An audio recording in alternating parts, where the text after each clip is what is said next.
Body ଆଉ mind connection.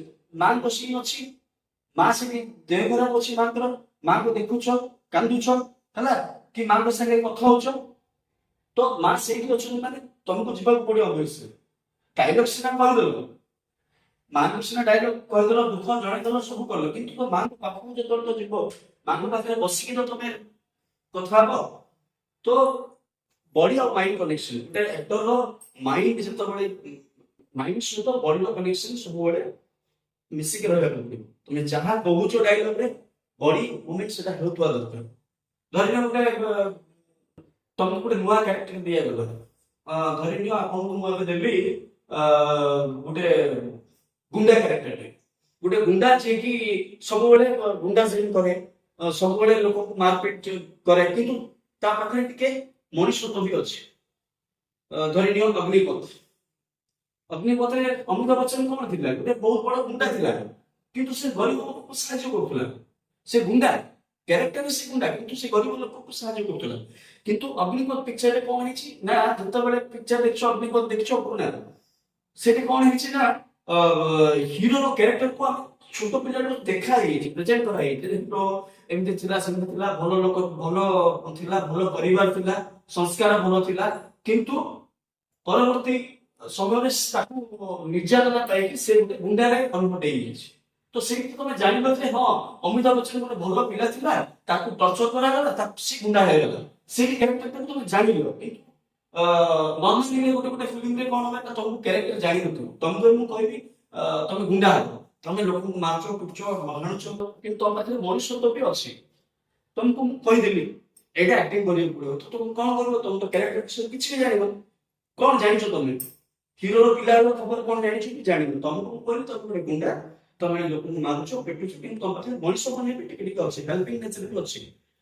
ତମକୁ ମୁଁ ସବଜେକ୍ଟଟା କହିଦେଲି, ଡାଇଲଗଟା କହିଦେଲି, ସବୁ କହିଦେଲି, କିନ୍ତୁ ତମେ ଜାଣିନ ଯେ ସେ ପିଲାବେଳେ କଣ ଥିଲା।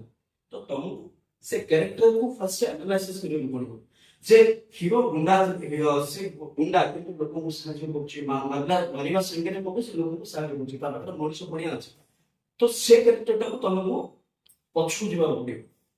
ପଛକୁ ମାନେ କଣ, ସେ ହିରୋର କ୍ୟାରେକ୍ଟର ପିଲାବେଳେ କଣ ଥିଲା, ସେ କଣ କରୁଥିଲା, କଣ ପାଇଁ ସେ ଗୁଣ୍ଡା ହେଲା, ଏମିତି ବହୁତ ଜିନିଷ ଆନାଲିସିସ୍ କରିବ। ପ୍ରଥମେ କିଛି ସମୟ ନେବ, ଯେତେବେଳେ ଆକ୍ଟର ତମକୁ ଡାଇଲଗ କୁହାଯିବ, ଆକ୍ଟିଂ ଆକ୍ସନ କମାଣ୍ଡ ଦିଆଯିବ, ତ ଫାର୍ଷ୍ଟ ତମେ ଜାଣିନ, ଧରିକି ଅଡିସନକୁ ଗଲ କି ଯାହା ବି ଗଲ, ତମେ ଜାଣିନ ନା, ତମେ ଫାର୍ଷ୍ଟ ସେ କ୍ୟାରେକ୍ଟର ଯାହା ଡାଇଲଗ ଦିଆଗଲା, ସେ ଡାଇଲଗ ଫାର୍ଷ୍ଟ ଆନାଲିସିସ୍ କରିବ, କଣ ପାଇଁ ଏଇ ଡାଇଲଗ କଣ ଥିଲା, ହିରୋ କାହିଁକି ଗୁଣ୍ଡା ହେଲା।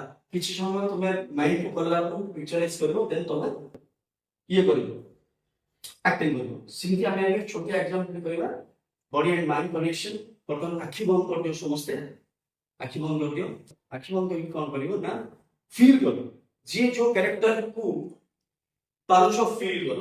ବର୍ତ୍ତମାନ ଧରି ନିଅନ୍ତୁ ଆପଣ ମନ୍ଦିରକୁ ଯାଇଛନ୍ତି, ଆଜି ତୁ ବର୍ତ୍ତମାନ ସ୍କୁଲରେ ଟିଚର ଅଛୁ, ପିଲାଙ୍କୁ ପାଠ ପଢଉଛୁ, ବର୍ତ୍ତମାନ ଇଏ ଶ୍ରଦ୍ଧା, ତୁ ଭାବିଲେ ତୁ ଗୋଟେ ବହୁତ ବଡ ସିଙ୍ଗର ହେଲା, ଶ୍ରଦ୍ଧା ଯିଏ ଯାହା କ୍ୟାରେକ୍ଟରକୁ ଫିଲ୍ କର, ଯିଏ ଯାହା ବି ଭାବୁଛ ସେ କ୍ୟାରେକ୍ଟରକୁ ଫିଲ୍ କର, ଆଖି ବନ୍ଦ କର, ଆଖି ସାଙ୍ଗରେ ପ୍ରତ୍ୟେକ ଜିନିଷକୁ, ଇମୋସନ, ପ୍ରତ୍ୟେକ ଇଏ ପିକ୍ଚରକୁ ଫାର୍ଷ୍ଟ ପିକ୍ଚରାଇଜ କର, ପ୍ରତ୍ୟେକ ସିନ୍ କରିକିନା ମୁଭମେଣ୍ଟ କର।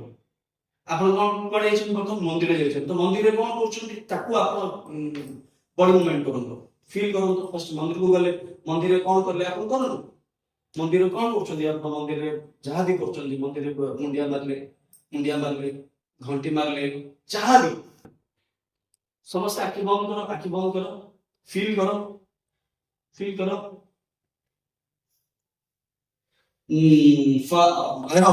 କଣ କ୍ରିକେଟର, ଚାଲ କ୍ରିକେଟ ଖେଳେ, ଆଖି ବନ୍ଦ କରି କ୍ରିକେଟ ଖେଳେ, ଫିଲ୍ କରେ। ତୁ ଗୋଟେ ଫୁଟବଲ ଗୋଟେ ଷ୍ଟାଡିୟମ ଭିତରେ ଅଛୁ, କ୍ରିକେଟ ଖେଳୁଛୁ, ସେ ଫିଲ୍ କରେ। ଫରହାନ ତୁ କଣ ହବୁ, କଣ କ୍ୟାରେକ୍ଟର କରିବୁ? ଭଲ ପାଠ ପଢିବୁ, ତ ଠିକ ଅଛି, ଚାଲ ଆଖି ବନ୍ଦ କରିକି ଭଲ ପାଠ ପଢେ, ବହି ଦେଖି ପାଠ ପଢେ ହେଲା, ବହି ଗୁଡା ଉଲ୍ଟା, ଯାହା ବି ତୁ ଫିଲ୍ କରୁଛୁ, ଚାଲେ ତୁ କଣ କରିବୁ, ତୁ ଭଲ ଡ୍ରମ୍ ବଜେଇବୁ ନା, ଡ୍ରମ୍ ବଜଉଛୁ, କଣ ବଜଉଛୁ, ଡ୍ୟାନ୍ସ କରିବୁ, ଚାଲ ଡ୍ୟାନ୍ସ ଷ୍ଟେପ ଗୁଡା କରେ, ତୁ ଯୋଉଟା ଜାଣିଛୁ ଡ୍ୟାନ୍ସ ଷ୍ଟେପ ଗୁଡା କରେ। ତୁ କଣ ହବୁ, କଣ ହବାକୁ ଚାହୁଁଛୁ? ଡ୍ୟାନ୍ସର? ତୁ ବି ଡ୍ୟାନ୍ସର ହବୁ କି? ନା କଣ ହବାକୁ ଚାହୁଁଛୁ? ଜାଣିଲୁ କଣ ହବାକୁ ଚାହୁଁଛୁ? କଣ ଇଚ୍ଛା ତତେ?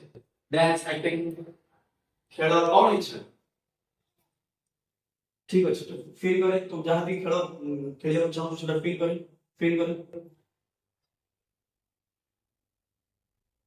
ହଁ, ତୁ ଫିଲ୍ କରନ୍ତୁ, ତୋର ରିଆକ୍ସନ ଯା ଅଛି, ଫିଲ୍ କରନ୍ତୁ।